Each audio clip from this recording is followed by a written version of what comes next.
Beethoven, Bach, Dvorak, Bernstein, Mozart, Schubert, some of history's greatest composers. Except they're floating ghosts with big heads, and their music creates illusions that can kill you. It's just another day in DANDADAN. It might be redundant to say this every episode, but I have really been looking forward to this arc. Finally getting a training arc is fun enough, but the fact that we're doing it with musical ghosts makes it even more absurd. So let's get into it. When we left off last time, Turbo Granny had played the piano, which brought the ghosts out in anger.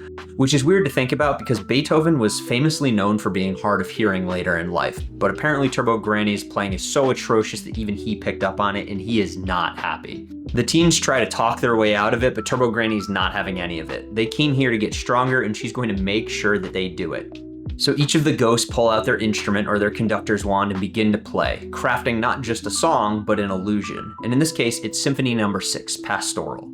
Except we're in Japan, so instead of being in a broad European pasture with cattle and wheat fields, we're in a Japanese rice paddy. Weirdly, the ghosts don't seem too fazed about this, and so the kids have to learn to roll with it just as quickly. Now we've seen in the past that ghosts and aliens are able to pull the kids into some sort of alternate dimension where their powers are able to manifest, but the regular world is maybe not as affected. But in this case, we actually have an explanation for what's happening. It's said later in the episode, but Turbo Granny points out that these ghosts are called tulpa. They're spirits created through the manifestation of thought. In this case, it's the fear that students have of these composers, presumably because they're not performing well in music class and having to perform these difficult pieces is challenging for them and causes fear of them, which allows them to then manifest as spirits.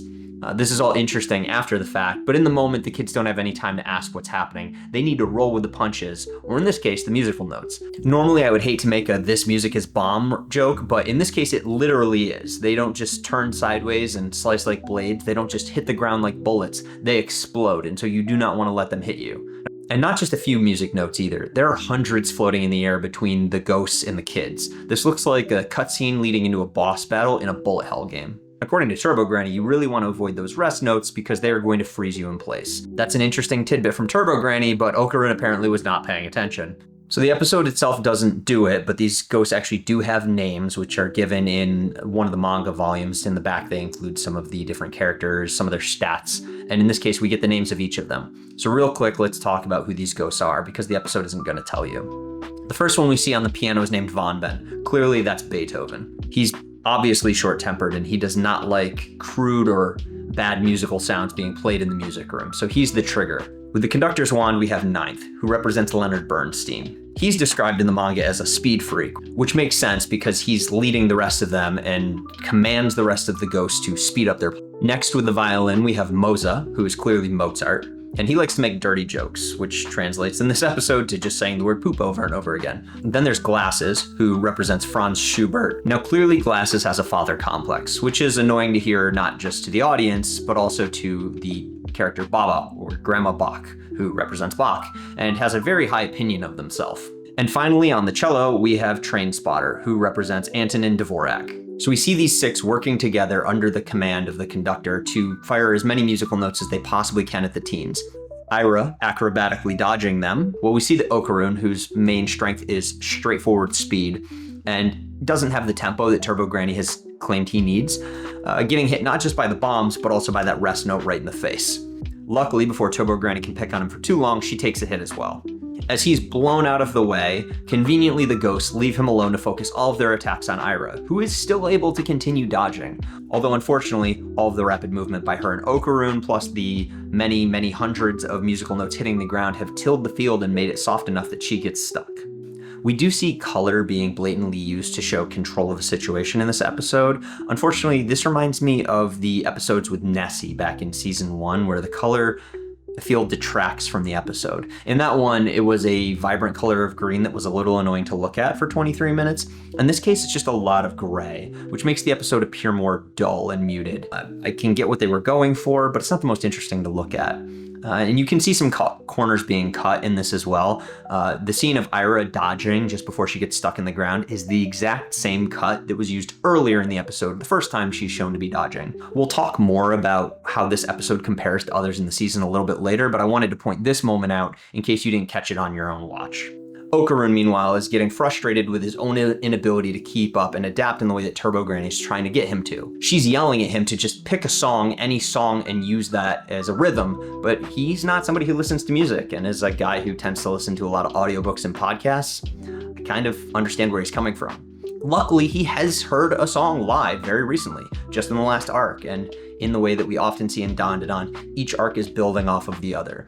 So Okarun flashes back to seeing the Hayashi band, who in the manga are called Brave Force, even though they haven't been named that in the anime yet, so that's what I'm going to refer to them as. So he reflects back on that experience, the pulse-pounding beat of the heavy metal music, the screams of the lead singer, and headbanging next to Momo and Aira as they let the music take over. Now, there's an interesting fact about the musical performance in the last episode of DANDADAN. Now, in the manga, the band is named Brave Force, and they look a lot like Visual Kei and Japanese rock metal legends ex-Japan.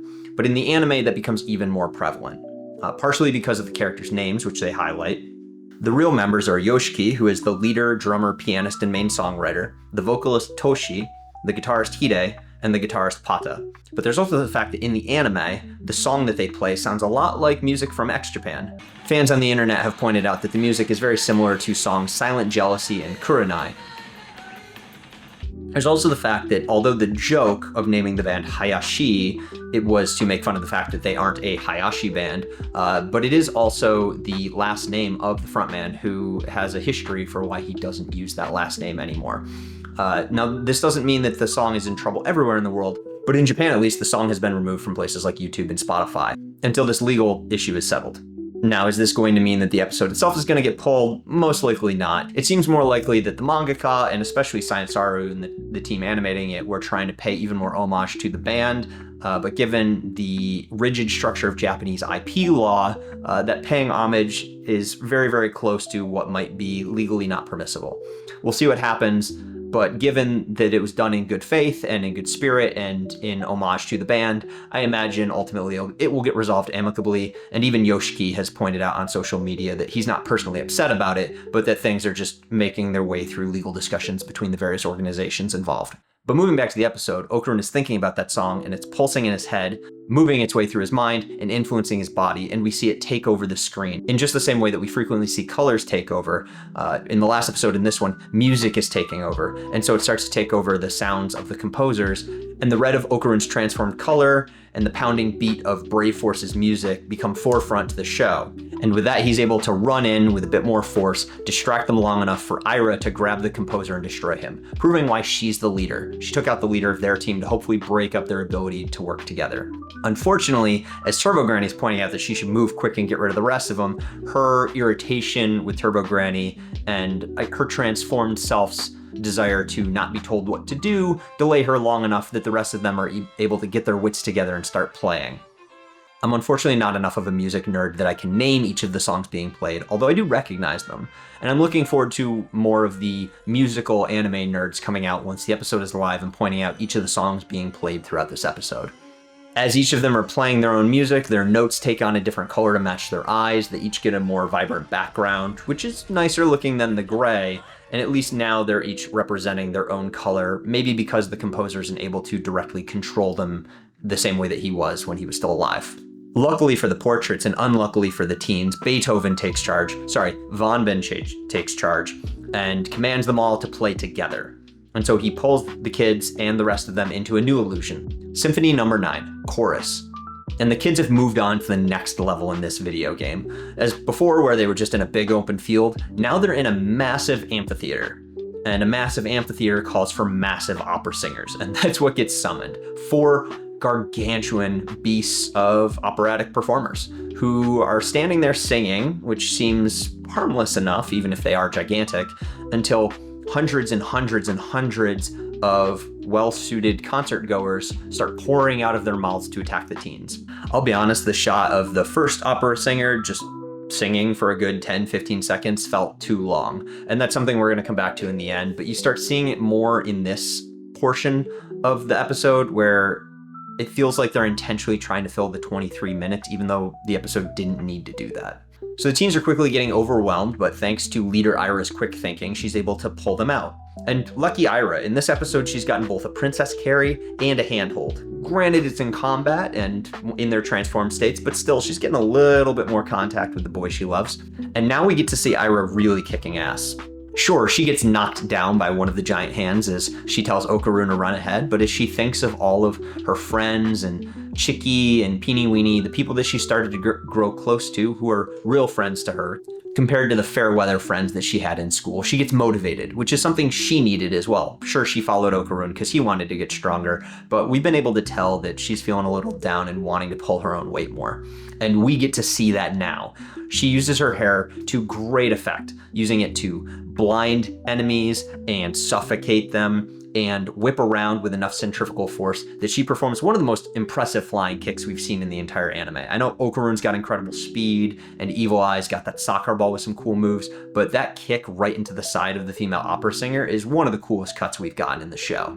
Unfortunately, we do get an unnecessarily long shot of that last opera singer laying on the ground singing because it's part of the song, but then we cut forward to Okarun to see what he's up to. Seeing the behind the back running POV shot of Okarun is really, really cool, and this feels like quintessential Saiyan Saru as we're tracking from behind. This was really cool, whichever person was responsible for it. More of this stuff in the show is exactly what we need.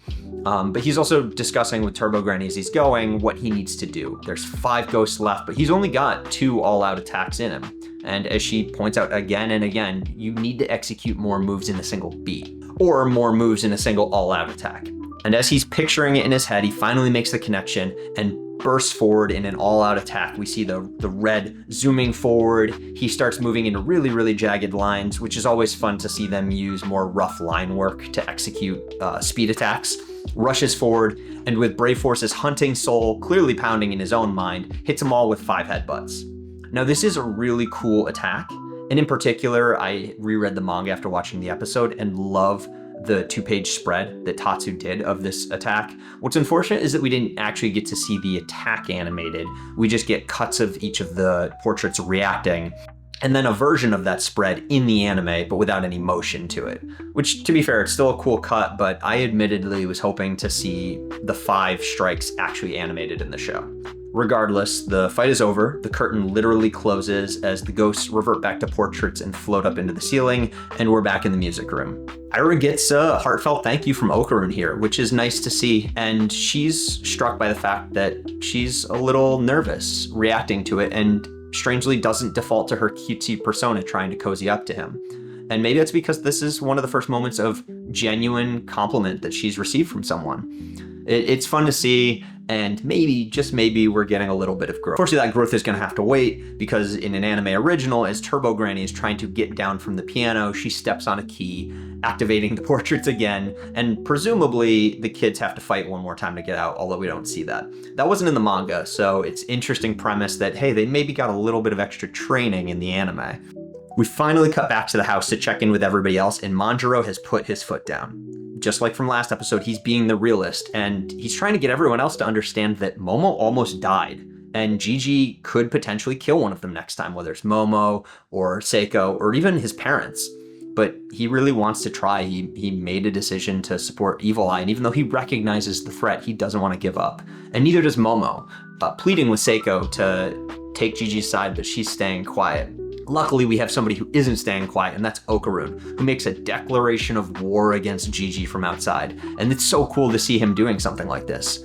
Sure, Okarun's been getting a little bit more involved in fights, but he hasn't been a very vocal character in terms of declaring his desires and intent. Aside from the little bit of a soccer arguing match that he had with Gigi towards the end of season 1, this is really the first time we see him speaking out loud what he wants to do, being the Ken Takakura that's inside of him. Momo's confused, asking him why he's calling Gigi out, and then noticing that he's with Aira and getting a little bit suspicious about where the two of them were. And Aira, recognizing the seriousness of the situation and maybe still a little bit stunned from what happened in the music room, doesn't default to picking on Momo and trying to turn this into a fight. She's just there to support Okarun's decision.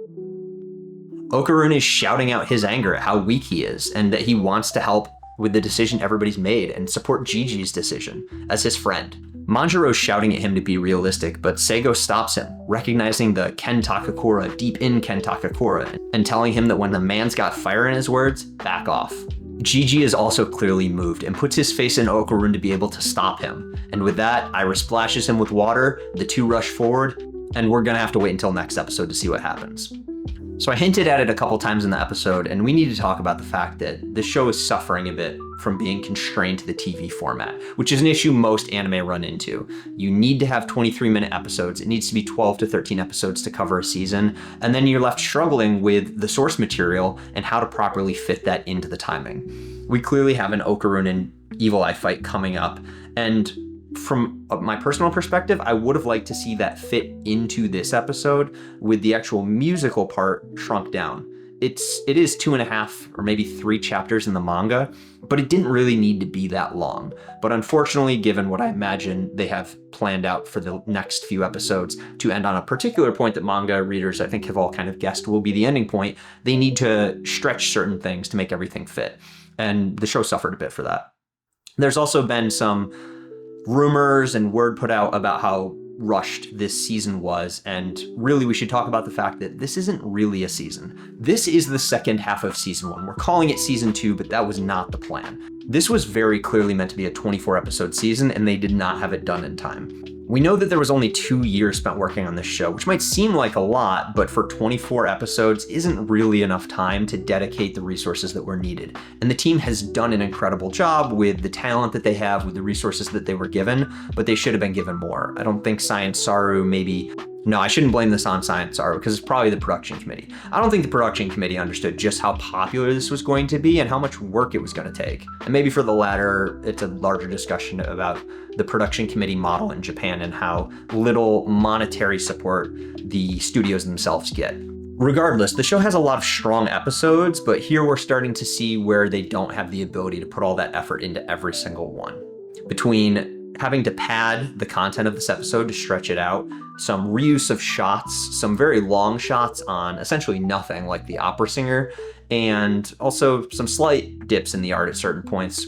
It's still a good episode, but the cracks in the production are really starting to show. I'm still optimistic that the next few episodes are going to be good and that we'll end in a good place, but what I'm really hoping for is that the team gets enough time, and I'm talking in years, for the next season, which will be called season 3, but is really season 2. I probably won't bring that up again because I know the numbering gets confusing, but the fact that this season was split into 2 core, split across different seasons because they weren't able to get it all done in time, not through fault of their own, is becoming very, very obvious. Regardless, it's still DANDADAN, it still looks great, it's still better than a lot of currently airing stuff this season, but it's not quite up to the quality we've come to expect from some of the better episodes of DANDADAN. So with that little venting out of the way, let's talk about next episode. Well, we know that Evil Eye and Okarun are going to be wailing on each other, punching and kicking until they can see who stands on top. I know who I have my money on, but I'm not going to say anything. We also have some hints from the end of episode teaser that we'll be seeing a little bit more of school life, and Seiko states that she's going to be rebuilding the house. Are we about to get our reconstruction arc? Let me know in the comments what you think that house is going to look like and who you think is going to win this fight, and I'll be back next week to enjoy it with you. Thanks.